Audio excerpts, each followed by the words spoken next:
आज 22 ऑगस्ट 2020 मंत्रिमंडळ बैठकीमध्ये वेतन अनुदान नोट येणार का? की पुन्हा लवकरच असे आश्वासन या संदर्भात काही माहिती आज बघणार आहोत. त्यानंतर शाळा सुरू करण्यासंदर्भात आयुक्त काय म्हणाले याविषयी सोलापूर येथे काही वेगवेगळे जे न्यूजपेपर आहेत त्यांच्यासोबत बोलताना आयुक्तांनी काय माहिती दिलेली आहे ती आपण पुढे बघणार आहोत. तर महाराष्ट्रातील 62,500 शिक्षकांच्या जिव्हाळ्याचा विषय अनुदान जे आहे हे याआधी मंजूर करण्यात आलेलं होतं. आणि या अनुदानाचा जर इतिहास बघितला तर यामध्ये अनेक वेळा, असंख्य वेळेस आश्वासनं ही मिळालेली आहे आणि त्यामुळे आता जी प्राथमिक माहिती मंत्रालय स्तरावरून आलेली आहे, तर त्यामध्ये जी शिक्षण मंत्री, मुख्यमंत्री आणि उपमुख्यमंत्री या ज्या सह्या आहे, यांच्या संदर्भात सध्या प्रक्रिया सुरू झालेली आहे आणि त्या सह्या लवकरात पूर्ण होऊन जी कॅबिनेट नोट आहे, ही मंत्रिमंडळ बैठकीमध्ये ठेवली जाऊ शकते. जी कालपर्यंत आणि आज जी माहिती मिळालेली होती, तर शिक्षण मंत्री यांच्याकडे फाईल आलेली होती. शिक्षण मंत्र्यांकडून फाईल उपमुख्यमंत्री, मुख्यमंत्र्यांकडे जाणार होती आणि त्यांच्या सह्या झाल्यानंतर जी फाईल आहे वेतन अनुदानाच्या नोटची, ही फाईल मंत्रिमंडळ बैठकीमध्ये ठेवली जाऊ शकते. आता यामध्ये आत्तापर्यंत असंख्य वेळेस फक्त आश्वासनं जे आहे ते मिळालेले होते. याआधीच्या सरकारचा जर इतिहास बघितला किंवा 2000 पासूनचा जर इतिहास बघितला अनुदानासंदर्भात, असंख्य वेळेस शिक्षकांना या संदर्भात आश्वासनं मिळालेले होते.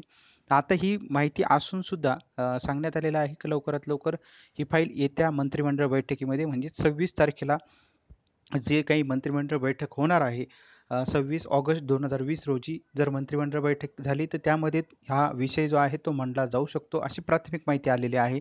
परंतु मंगळवारी किंवा बुधवारी जर ही मंत्रिमंडळ बैठक होऊ शकते. प्राथमिक माहिती बुधवारी होऊ शकते, परंतु त्यात जर काही बदल झाला तर 25 किंवा 26 या तारखेच्या दरम्यान मंत्रिमंडळ बैठक होऊ शकते आणि त्यामध्ये हा विषय जो आहे कॅबिनेट नोट ही मांडली जाऊ शकते. आता या कॅबिनेट नोटमध्ये जे विषय असणार आहे वेतन अनुदानासंदर्भात त्याकडे सर्व महाराष्ट्रातील शिक्षकांचं लक्ष लागलेलं आहे. यामध्ये काही दगाफटका होतो का याकडे देखील लक्ष लागलेलं आहे. याचं कारण असं की आत्तापर्यंत जे असंख्य सरकार आले आणि गेले सुद्धा, तर त्यामध्ये बऱ्याच वेळेस शिक्षकांसोबत अनेक वेळा दगाफटका झालेला होता. मागे या आधीच्या सरकारमध्ये जेव्हा आंदोलन करण्यात आलेलं होतं, आंदोलन केल्यानंतर शिक्षकांवरती लाठीहल्ला झालेला होता. शिक्षकांवरती लाठीहल्ला झाला. लाठीहल्ला झाल्यानंतर सर्व स्तरातून जेव्हा टीका-टिप्पणी झालेली होती. टीका-टिप्पणी झाल्यानंतर त्याचसोबत शिक्षक आमदार, पदवीधर आमदार महोदयसुद्धा उपोषणाला बसले होते.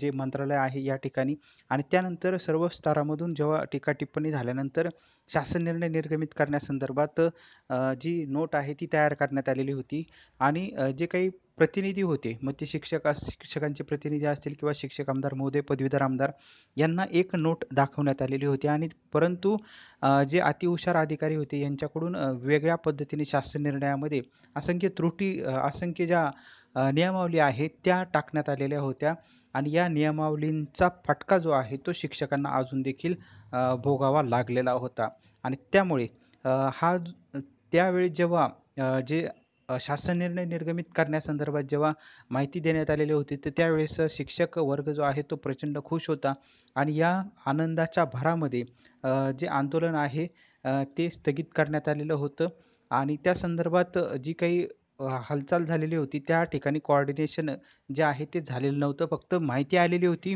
की शासन निर्णय हा होणार आहे आणि त्यामुळे जे काही आंदोलनकर्ते होते यांना वाटलेलं होतं, की आंदोलन जे आहे ते स्थगित झालेलं होतं. परंतु त्यानंतर जेव्हा ज्यांनी आंदोलन ठेवलेलं होतं किंवा त्या संदर्भातील ज्यांनी कोऑर्डिनेशन केलेलं होतं, तर वेळेस तिथं काही व्यक्ती उपस्थित नसल्यामुळे ते आंदोलन जे आहे ते पुन्हा कंटिन्यू जे आहे त्या संदर्भातील कोऑर्डिनेशन सर्व शिक्षकांसोबत व्यवस्थित झालेलं नव्हतं.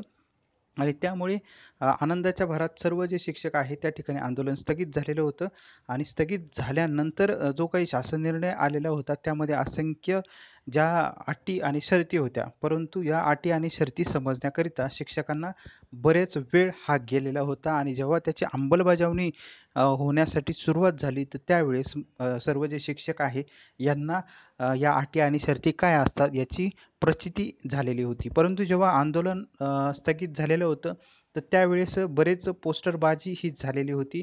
वेगवेगळ्या पद्धतीने वेगवेगळ्या व्यक्तींकडून पोस्टरबाजी ही करण्यात आलेली होती. श्रेयवादासाठी प्रत्येकजण मी कसा मोठा आहे, माझ्यामुळं कसं काम झालेलं होतं, या संदर्भात देखील वेगवेगळ्या स्तरावरून ह्या पोस्टरबाजी करण्यात आलेली होती आणि त्यामध्ये आम्ही कशा पद्धतीने मोठे आहोत किंवा वेगवेगळ्या स्तरावरती वेगवेगळ्या पद्धतीने ही पोस्टरबाजी देखील परंतु शिक्षकांनी आनंदाच्या भरामध्ये हा जो माहिती आहे ती जर काळजीपूर्वक घेतली असती तर निश्चित त्याच वेळेस हा निर्णय हा झाला असता असं देखील शिक्षकांमधील काही प्रतिनिधींकडून सांगण्यात आलेलं होतं. परंतु आनंदाच्या भरामध्ये हे असं देखील होऊ शकतं तर याचीच प्रचिती पुन्हा होऊ नये याकरिता शिक्षक वर्ग जे आहे काही प्रमाणामध्ये आता सावधगिरी बाळगताना दिसत आहे. कारण या आधीचा अनुभव जो आहे, त्या अनुभवाने बऱ्याच शिक्षकांना अनुभव मिळाल्यामुळे येत्या काळामध्ये तशा पद्धतीचं काही दगाफटका होऊ नये याकरिता अत्यंत संयमाने जे पावलं आहेत ते टाकले जात आहे.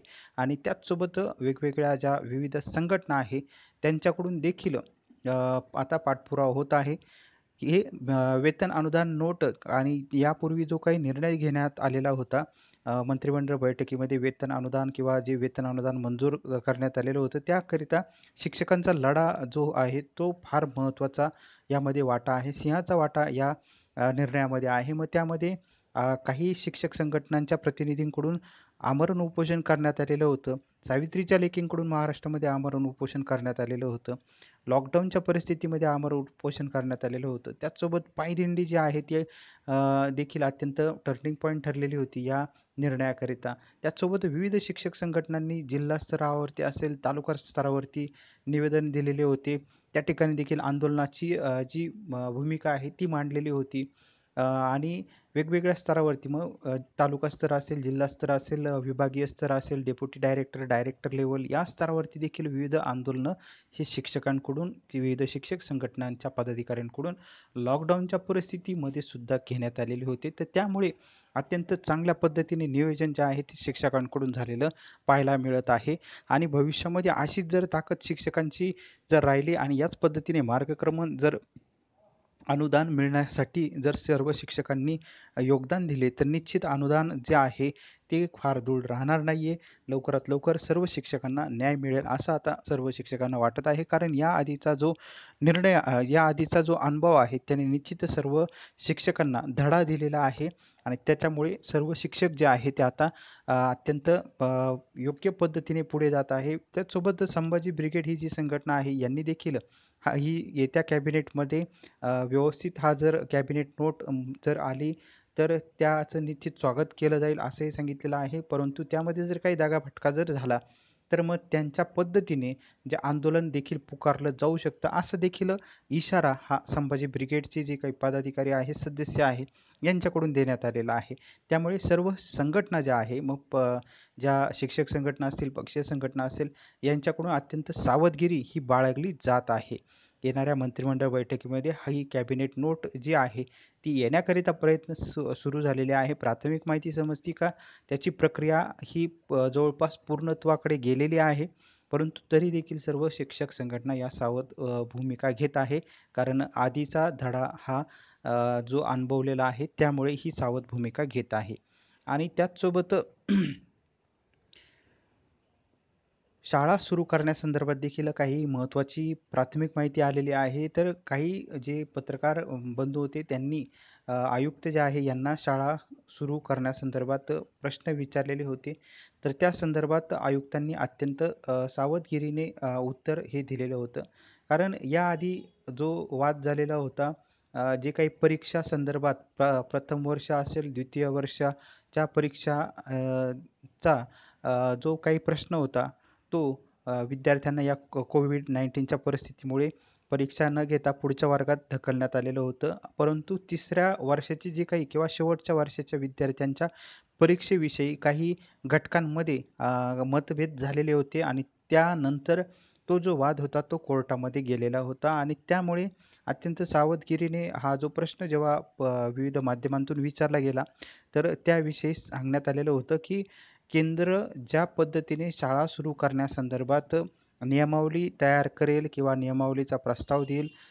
केंद्र जेव्हा सांगेल शाळा केव्हा सुरू करायच्या आहे, तर त्यानंतर त्याची अंमलबजावणी किंवा त्यानुसार निर्णय जो आहे तो भविष्यामध्ये होऊ शकतो. या आशयाची माहिती जी आहे ती आयुक्तांकडून देण्यात आलेली आहे. तर थोडक्यात काय तर केंद्राकडे बोट जे आहे ते दाखवण्यात आलेलं होतं. केंद्राकडून जो काही निर्णय होईल, जी काही नियमावली शाळा सुरू करण्यासंदर्भात येईल, त्यानंतरच शाळा सुरू या केल्या जाऊ शकतील. तूर्तास अजून कोणतीही माहिती जी आहे ती केंद्राकडून आलेली नाहीये. त्यामुळे तूर्तास त्याविषयी काही बोलणं जे आहे ते टाळलेलं आहे आणि त्यामुळे शाळा सुरू कधी होणार याचा प्रश्न जो आहे तो अजून देखील अनुत्तरित आहे. कारण याला परिस्थिती जी आहे ती जबाबदार आहे. ही कोविडची जी विपरीत परिस्थिती उद्भवलेली आहे, ही कोणाच्याही हातात नाहीये आणि त्यामुळे या विपरीत परिस्थितीमध्ये मार्ग कशा पद्धतीने काढायचा याकरिता आता ही परिस्थिती जेव्हा निवळेल त्यानंतरच निश्चित काहीतरी निर्णय जो आहे तो येऊ शकतो. परंतु तूर्तास कोविडची कारण आता पावसाळा सुरू आहे आणि एक जो आणखी पुढचा महिना असणार आहे तो अत्यंत निर्णायक ठरणार आहे. यामध्ये संख्या जी आहे ती वाढत आहे आणि काही ठिकाणी कमी देखील होत आहे. काही ठिकाणी स्थिर देखील संख्या ही पाहायला मिळत आहे. तर नेमकी पुढं कशा पद्धतीने हे होणार आहे याची सध्या कोणालाही काही कल्पना नाहीये. सर्वांकडून शासनाची जी नियमावली आहे, सूचनांचं पालन हे केलं जात आहे. परंतु या संदर्भात जेव्हा काही शिथिलता येईल त्यानंतरच शाळा सुरू करण्यासंदर्भात जेव्हा केंद्राकडून काही निर्णय येईल, त्याच वेळेस शाळा सुरू करण्यासंदर्भात माहिती जी आहे ती राज्य सरकार किंवा शिक्षण विभागाकडून ही दिली जाऊ शकते.